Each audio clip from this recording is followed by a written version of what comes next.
अब बात करेंगे भारतीय संविधान का निर्माण। भारत के लिए संविधान कैसे बना। हमने अफ्रीका या दक्षिण अफ्रीका के संविधान के निर्माण के बारे में जान लिया था। अब हम जानने की कोशिश करेंगे कि भारत का संविधान कैसे बनता है। क्योंकि हम ये जानते हैं कि भारत और दक्षिण अफ्रीका में समानताएं कई सारी हैं। समानताओं में बात करें तो एक तो हम किसके गुलाम थे या किसके उपनिवेश थे, वो भी समान था। दक्षिण अफ्रीका के अंदर भी अंग्रेज थे, भारत के अंदर भी अंग्रेज थे। भारत पर भी हथियार और जबरदस्ती से कब्जा हुआ, वैसे दक्षिण अफ्रीका के अंदर भी हुआ। भारत में भी शोषण हुआ, वैसे दक्षिण अफ्रीका के अंदर भी शोषण हुआ। लेकिन कुछ भिन्नताएं भी थी। वहां पर रंग भेद की नीति थी। वहां पर आप देखेंगे वहां पर गोरे काले के आधार पर ये शोषण कर रहे थे। हमारे यहां पर ऐसा नहीं था।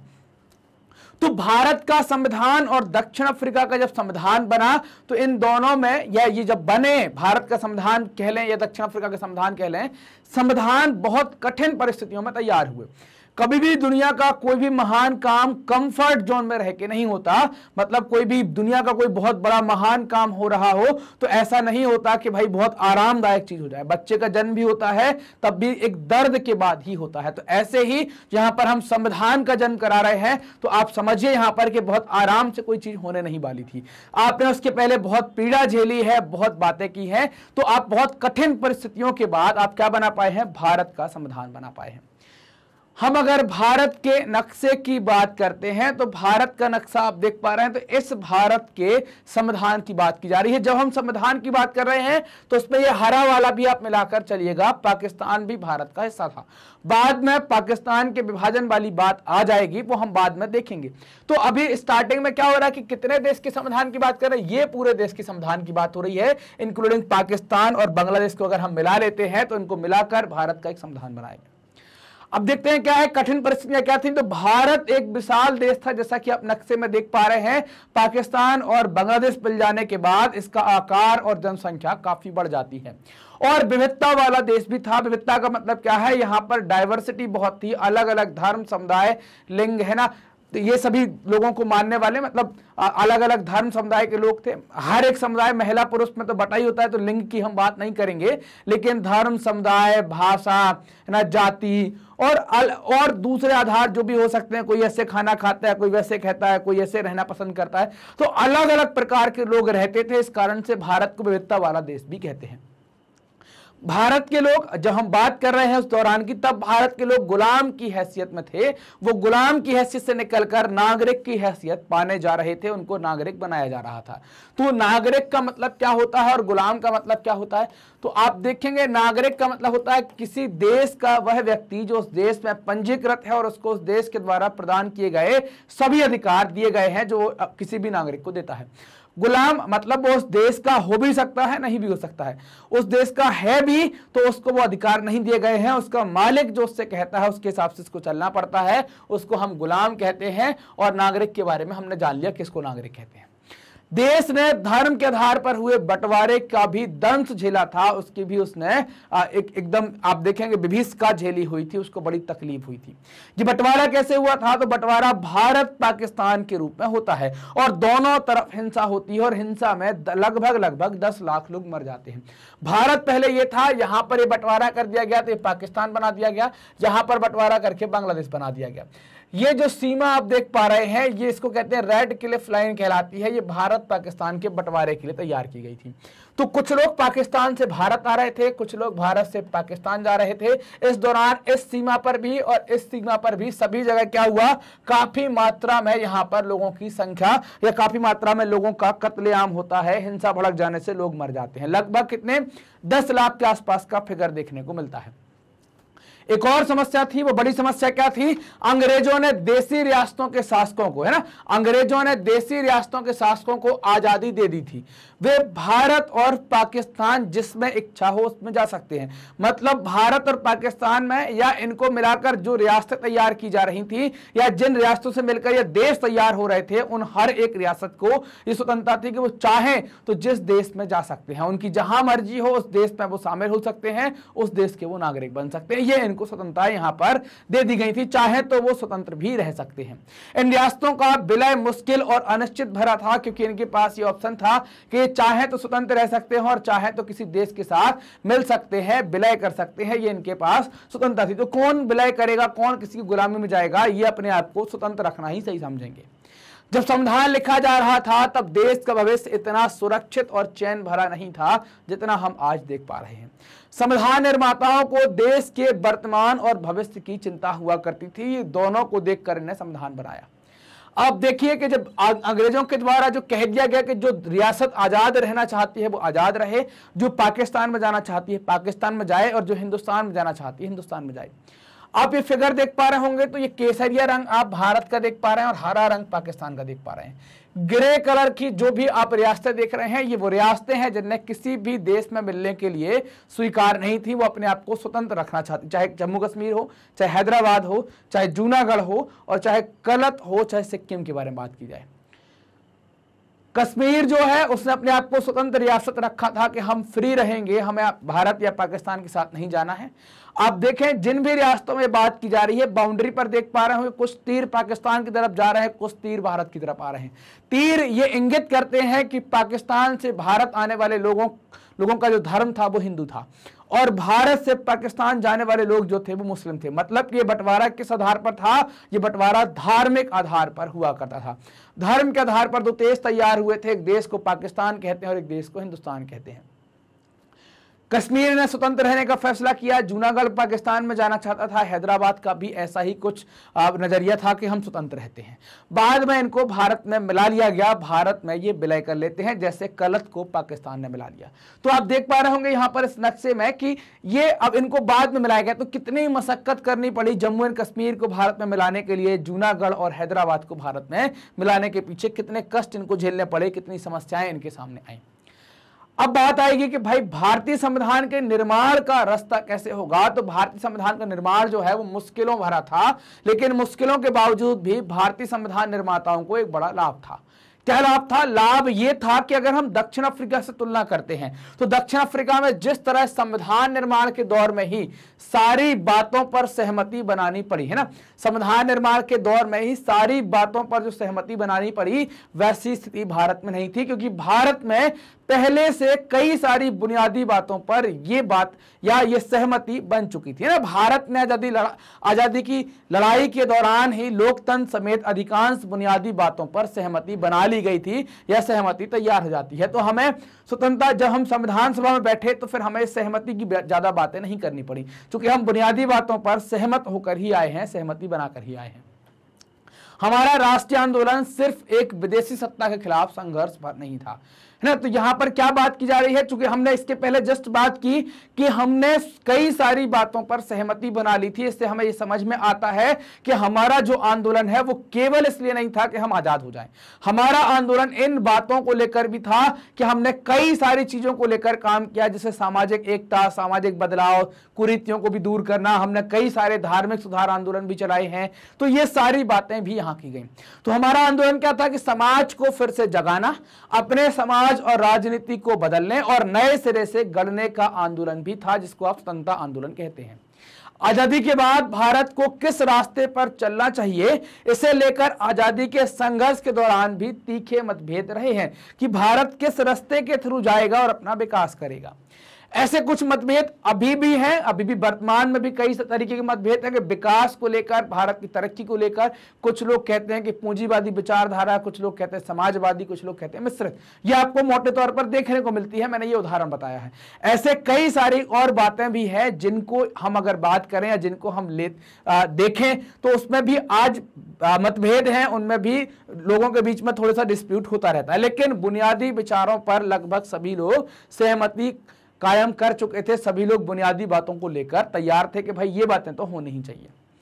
1928 में मोतीलाल नेहरू और कांग्रेस के 8 अन्य सदस्यों ने भारत का एक संविधान लिखा था। मतलब कांग्रेस के कितने लोगों ने? 9 लोगों ने भारत के एक संविधान लिखा था। ये 28 की बात कर रहे हैं तो ये दौर है जब भारत में संविधान साइमन कमीशन का भारत में आना होता है। साइमन कमीशन 1927 में बनता है, 28 में भारत आता है। कोई भी भारतीय इसमें नहीं था तो इसका विरोध किया गया था और उसी के विरोध के फलस्वरूप एक कमेटी बनाई गई थी, इसको नेहरू कमेटी कहते हैं, और इनके द्वारा जो रिपोर्ट दी गई थी उसको नेहरू रिपोर्ट कहते हैं। और इसमें इन्हें संविधान का एक खाका रखा था, कैसा संविधान बनाएंगे। 1931 में कराची में हुए भारतीय राष्ट्रीय कांग्रेस के अधिवेशन में एक प्रस्ताव में यह रूपरेखा रखी गई कि आजाद भारत का संविधान कैसा होगा। तो दोनों अगर हम बात करें 28 और 31, 1928 में मोतीलाल नेहरू की और 1931 में कराची अधिवेशन कांग्रेस के, तो इनमें सब में कुछ कॉमन बातें थी। इन दोनों दस्तावेजों में स्वतंत्र भारत के लिए क्या क्या बातें थी। इसमें थी सार्वभौम वयस्क मताधिकार की बात थी, स्वतंत्रता और समानता की बात थी, अल्पसंख्यकों के अधिकारों की रक्षा की भी बात इसमें कही गई थी।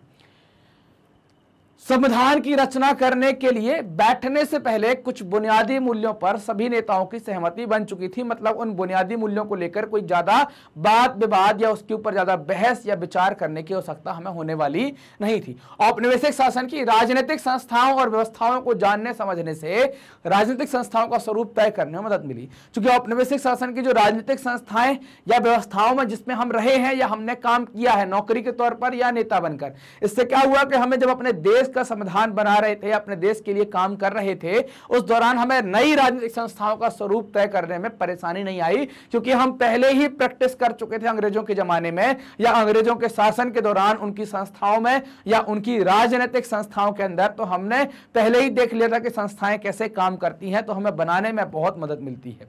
अंग्रेजी हुकूमत ने बहुत कम लोगों को वोट का अधिकार दिया था। तो मान लीजिए कि हमको यहां से वोट डालने के कॉन्सेप्ट को समझ में आ गया और वोट का अधिकार कम लोगों को दिया था, तो इस आधार पर जो विधायिका तैयार की थी वो कमजोर होगी। लेकिन हम लोकतंत्र में जा रहे हैं तो हमें सबको देना है। क्या देना है? वोट का अधिकार देना। तो हमने ये सारी बातें देख ली, इन सारी बातों को समझना स्टार्ट कर दिया।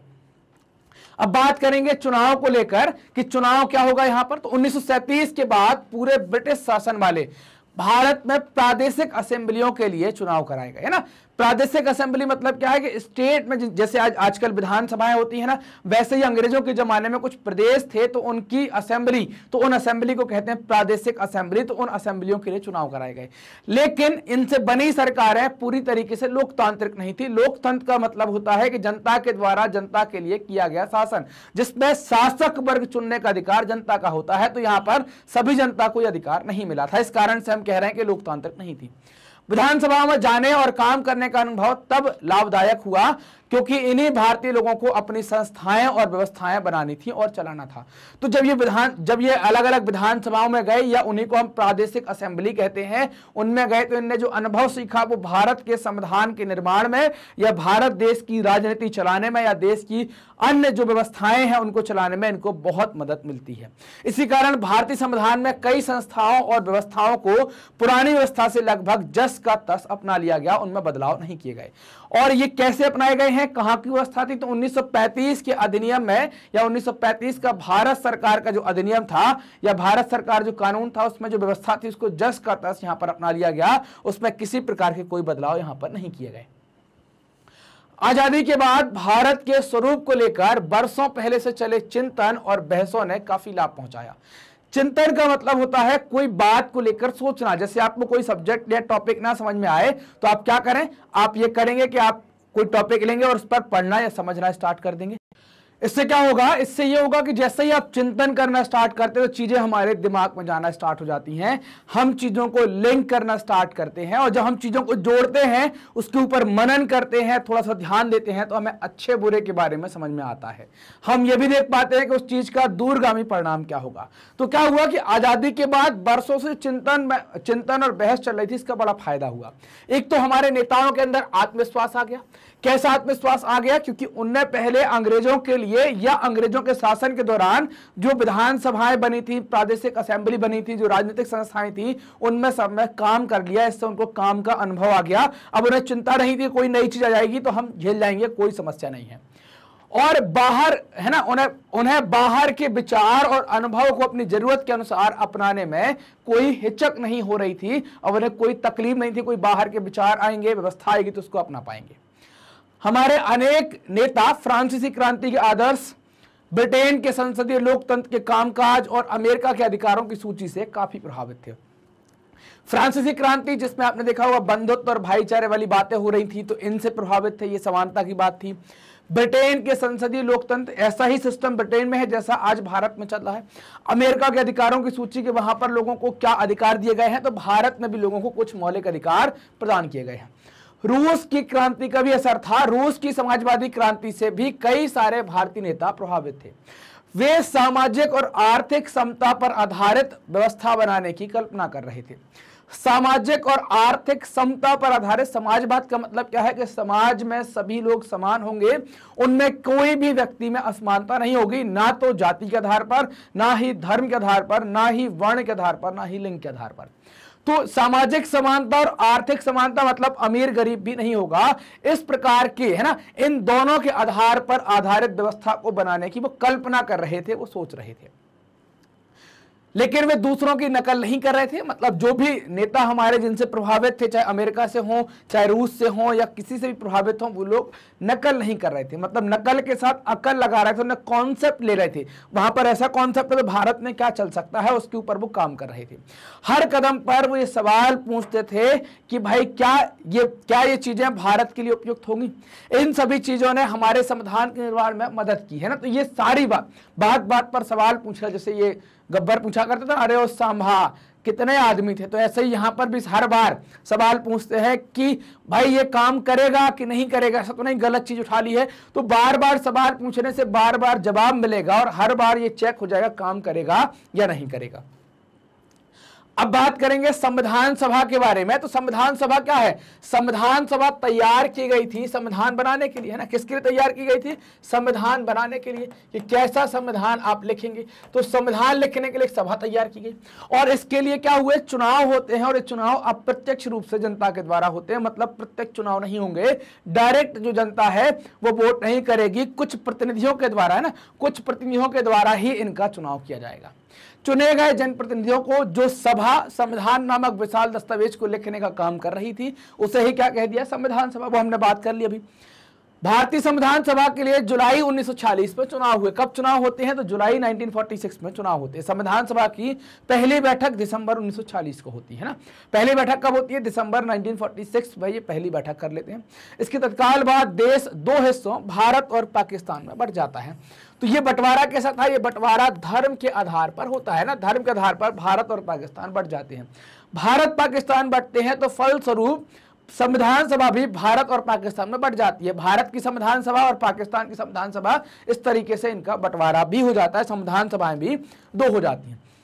बात करेंगे बंटवारे के बाद क्या, तो बंटवारे के बाद भारतीय संविधान सभा लिखने वाली सभा में 299 रहे। तो टोटल कितने थे? तो टोटल थे 389। इसमें से 299 चले गए। तो आप देखेंगे कि 90 लोग कितने चले गए?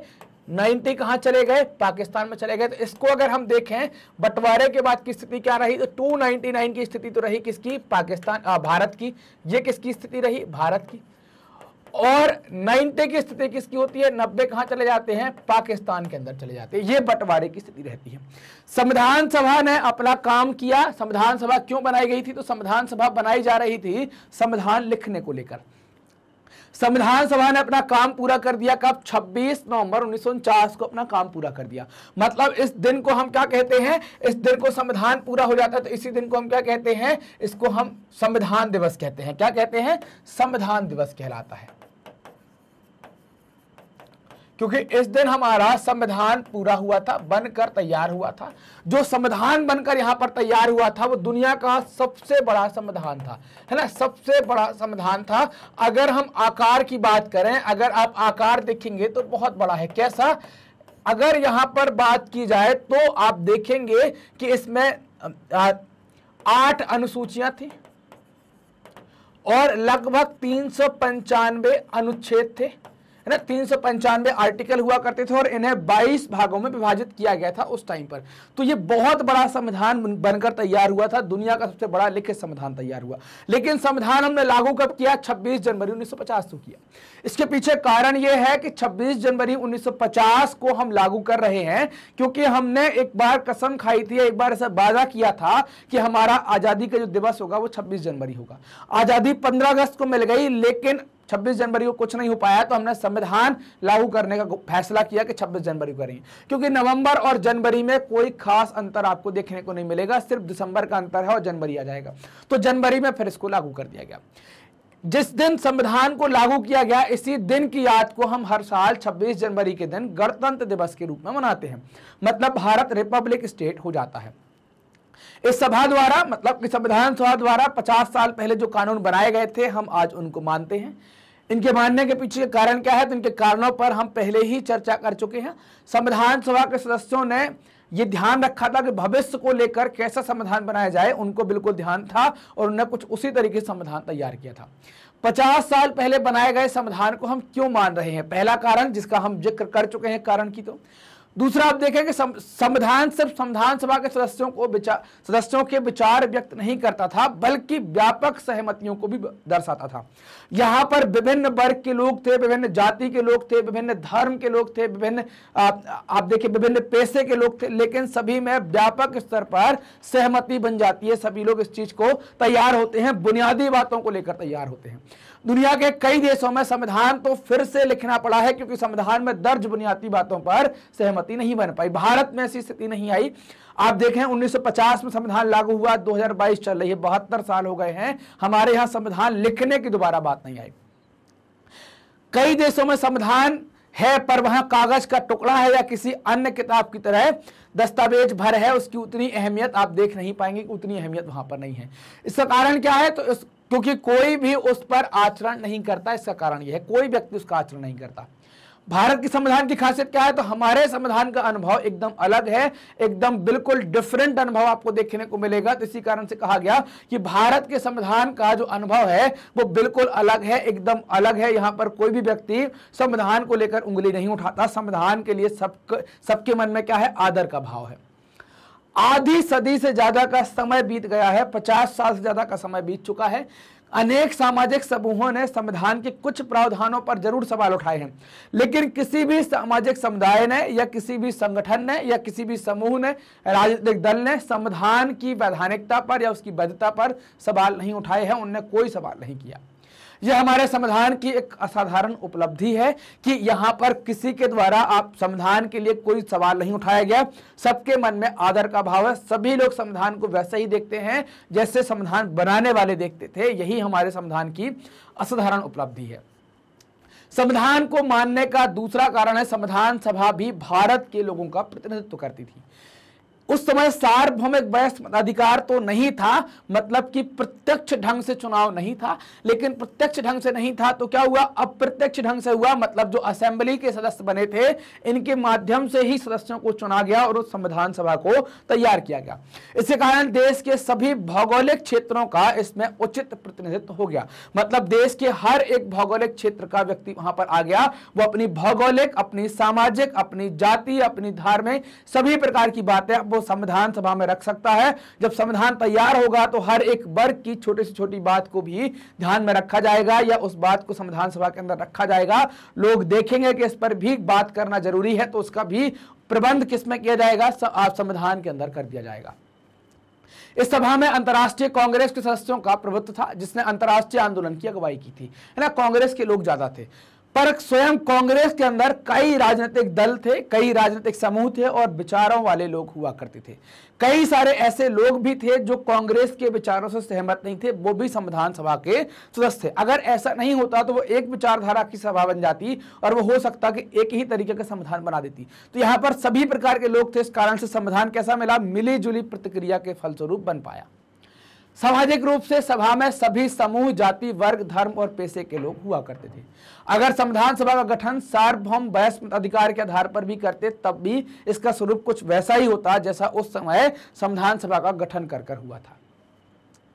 जिस तरह संविधान सभा ने काम किया वह संविधान को एक तरह की पवित्र और वैधता देता है। संविधान सभा का काम काफी व्यवस्थित था, खुला था और सर्वसम्मति बनाने के प्रयास पर आधारित था। मतलब बहुत सिस्टमेटिक क्या काम होगा वो बिल्कुल फिक्स था। खुला था मतलब ट्रांसपेरेंसी बहुत थी, गोलमाल करके बातें नहीं की गई और कोशिश की गई कि हर मुद्दे पर सर्वसम्मति बनाई जाए, अधिकांश सभी लोग सहमत हो जाएं, सभी नहीं हो रहे तो अधिकांश सहमत हो जाएं। सबसे पहले कुछ बुनियादी सिद्धांत तय किए गए और उन पर सबकी सहमति बनाई गई। जो बेसिक बातें थी उन पर उनको तैयार किया गया और उन पर क्या किया गया, सबकी सहमति बनाई गई। प्रारूप कमेटी के प्रमुख थे डॉक्टर BR अम्बेडकर। ये हमारी ड्राफ्टिंग कमेटी के हेड भी होते हैं। इनको फादर ऑफ इंडियन कॉन्स्टिट्यूशन भी कहते हैं, भारतीय संविधान के पिता भी कहलाते हैं, क्योंकि इनने ही ड्राफ्ट तैयार किया था कि संविधान कैसा लिखा जाएगा। संविधान लिखा क्या क्या गया है इसके लिए कमेटियां थी, लेकिन कैसे रखा जाएगा, उसको व्यवस्थित कैसे करेंगे, ये बताने वाले डॉक्टर BR अम्बेडकर थे।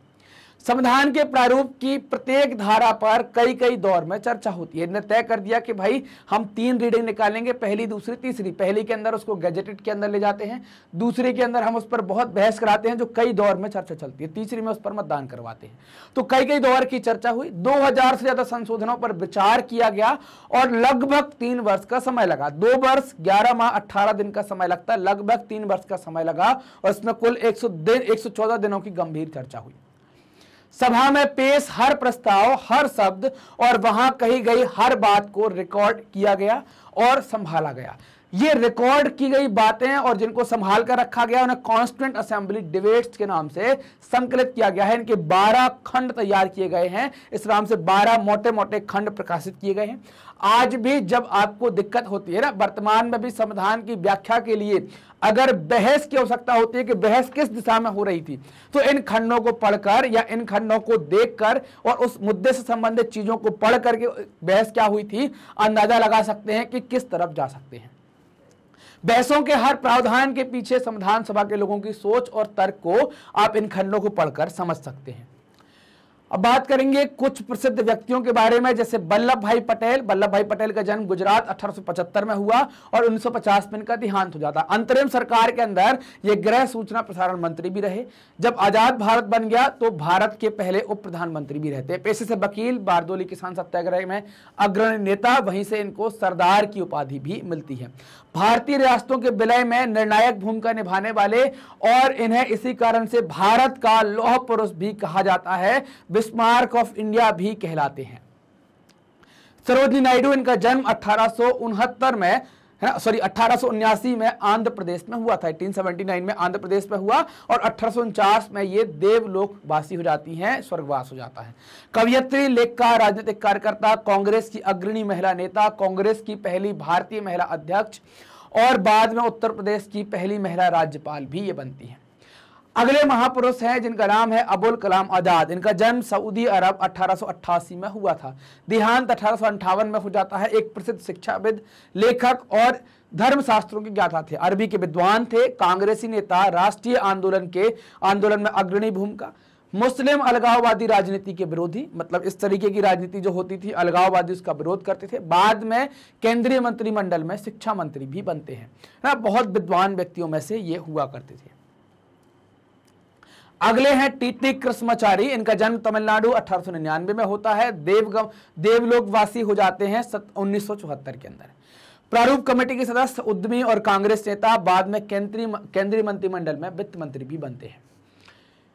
राजेंद्र प्रसाद 1884 में बिहार में इनका जन्म होता है। संविधान सभा के अध्यक्ष, पहले स्थायी अध्यक्ष, वकील, चंपारण सत्याग्रह आंदोलन में प्रमुख भागीदार, 3 बार कांग्रेस के अध्यक्ष और भारत के पहले राष्ट्रपति, 2 बार भारत के राष्ट्रपति बनते हैं। इन्हें बाबूजी कहकर भी संबोधित किया जाता है। जयपाल सिंह 1903 में झारखंड में इनका जन्म होता है। 1970 में इनका स्वर्गवास हो जाता है। खिलाड़ी और शिक्षाविद, भारतीय हॉकी टीम के पहले कप्तान, आदिवासी महासभा के संस्थापक अध्यक्ष, बाद में झारखंड पार्टी के भी संस्थापक बने। H.C. मुखर्जी 1887 में बंगाल में इनका जन्म होता है। संविधान सभा के उपाध्यक्ष थे, प्रसिद्ध लेखक और शिक्षाविद, कांग्रेसी नेता और ऑल इंडिया क्रिश्चियन काउंसिल और बंगाल विधानसभा के सदस्य, बाद में बंगाल के राज्यपाल भी रहते हैं।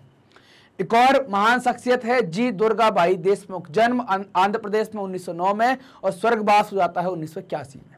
वकील और महिला मुक्ति कार्यकर्ता, आंध्र महिला सभा की संस्थापक, कांग्रेस की सक्रिय नेता, बाद में केंद्रीय समाज कल्याण बोर्ड की संस्थापक अध्यक्ष भी बनती हैं।